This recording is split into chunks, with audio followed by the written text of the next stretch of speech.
안녕하세요. 최신의 노무사입니다. 오늘은 채용부터 퇴직까지 4대 보험 완전 정복을 하기 위해서 제가 준비해 왔습니다. 오늘 이제 9가지 스텝을 가지고 지금 강의를 할 예정인데요. 기본적인 4대 보험 업무들, 그리고 각 근로자들마다 좀 특별하게 좀 4대 보험 관리를 해야 돼요. 그런 부분들과 또 요즘에 최근에 예술인과 노무 제공자분들도 고용보험, 산재보험이 가입이 가능합니다. 그 부분에 대해서 좀 특별하게 또 알려드리도록 하겠습니다. 자, 우선 처음으로 기본적으로 우리 4대 보험은 무엇인가 그거에 대해서 좀 알아보도록 하겠습니다. 우선 4대 보험은 원칙적으로 1인 이상의 근로자를 사용하는 사업이나 사업장은 무조건 4대 보험 가입 대상입니다. 그런데 이제 대표자가 한 명만 있는 근로자가 전혀 없는 법인 사업장 같은 경우에는 국민연금하고 건강보험은 가입 대상이고요. 고용이랑 산재보험 같은 경우에는 적용이 제외됩니다.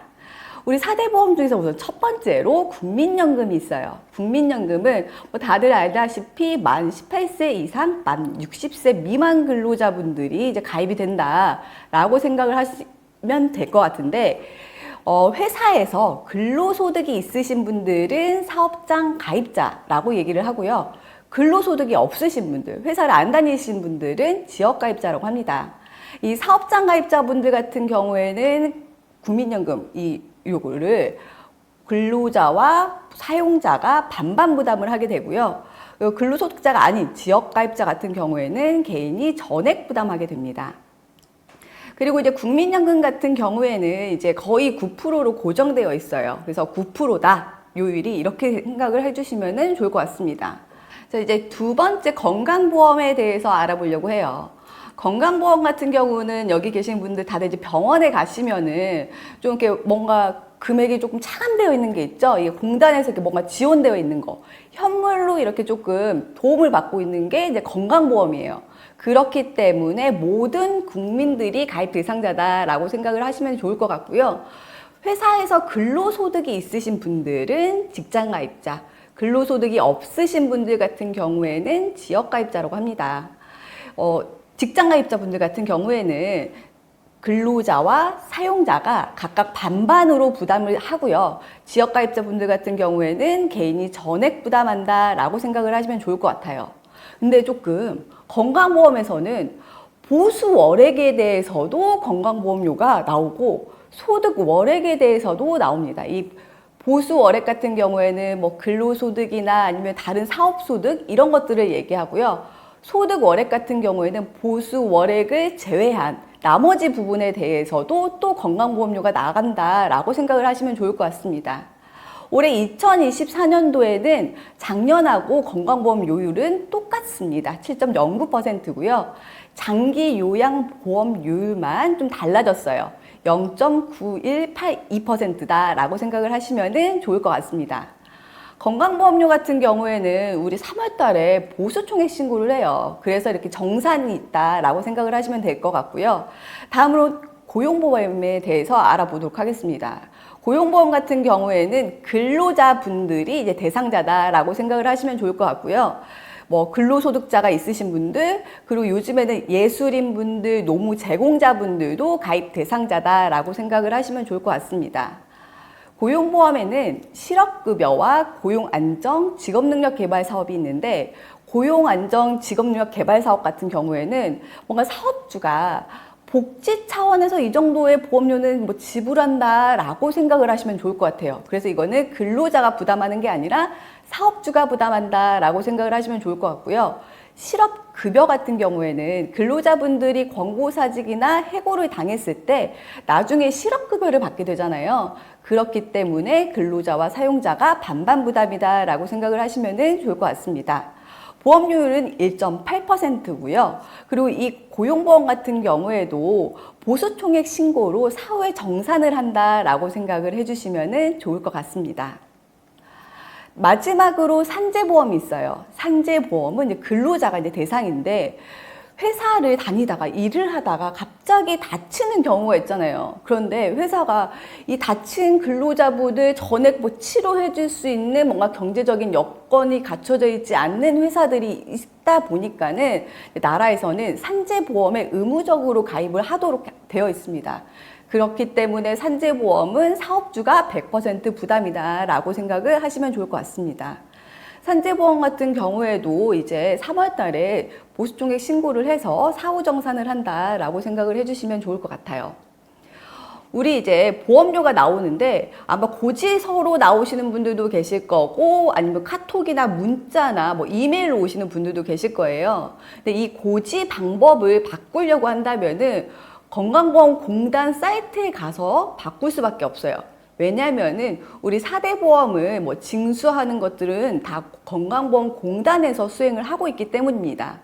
다만 고용산재보험, 자진신고, 납부사업 같은 건설업이나 벌목업 같은 경우에는 여전히 근로복지공단에서 수행하고 있다라고 생각을 해주시면 좋을 것 같습니다. 4대 보험 업무 우리 회사에서 어떻게 처리하고 있는지 한번 알아보도록 할게요. 예를 들어서 회사가 갑자기 생겼습니다. 그러면은 사업장 성립 신고를 해야 돼요. 그때 사용할 수 있는 게 사업장 적용 신고서입니다. 다음에 이제 근로자가 한 분이 입사를 했다라고 한다면은 사업장 가입자 취득 신고를 하게 돼요. 그래서 취득 신고서나 아니면은 또 근로자의 뭔가 이름이나 이런 게 변경되었다고 한다면은 가입자 내용 변경 신고서 이런 것들을 작성을 해야 되고, 일용 근로자다라고 한다면은 근로 내용 확인 신고서를 작성을 하게 됩니다.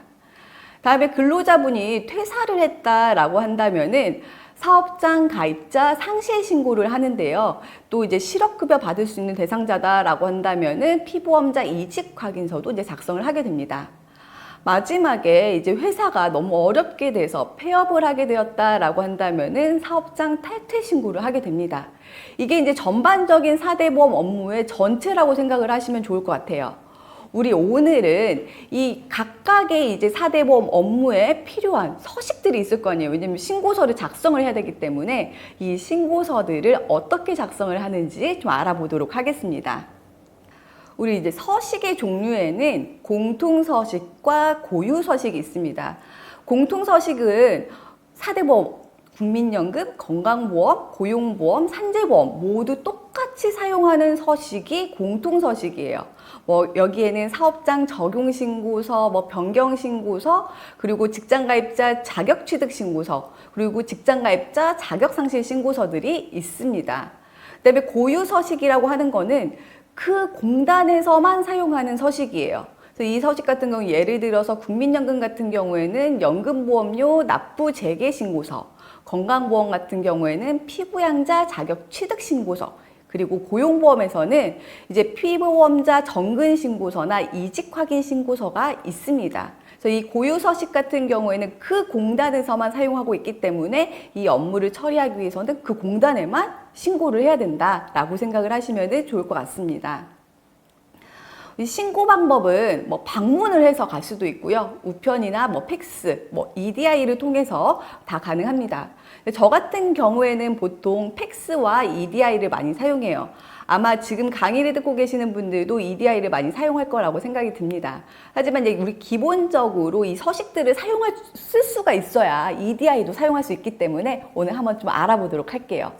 그리고 여기 보이시는 주소가 있을 거예요. 인터넷 주소가. 이거는 어떤 거냐면요. 그 4대 보험, 사회보험 기관을 찾는 그 사이트예요. 그리고 이 사이트에는 아까 말씀드렸던 공통서식, 고유서식들도 다 들어가 있어요. 근데 제가 왜 이 사이트를 올려놨나. 이 사이트에 들어가셔서 밑에 하단 부분에 보시면 지도가 모양이 하나 있을 거예요. 그 지도를 본인의 회사 사업장의 주소로 클릭을 하시면은 각 공단마다 지사의 전화번호가 나와 있습니다. 그래서 공통 전화번호 이렇게 1543 이런 걸로 전화하시면은 아마 대기가 되게 많으실 텐데 각 지사로 이렇게 전화를 하시면은 조금 더 수월할 수 있다라고 생각을 해주시면은 좋을 것 같아요. 자, 이번 시간에는 이제 좀 4대 보험에 대해서 좀 기본적인, 좀 대략적인 것들만 좀 알아봤고요. 다음 시간부터는 우리 좀 구체적으로 어떻게 신고를 해야 되는지, 또 신고 서식을 어떻게 작성을 해야 되는지에 대해서 알아보도록 하겠습니다. 감사합니다.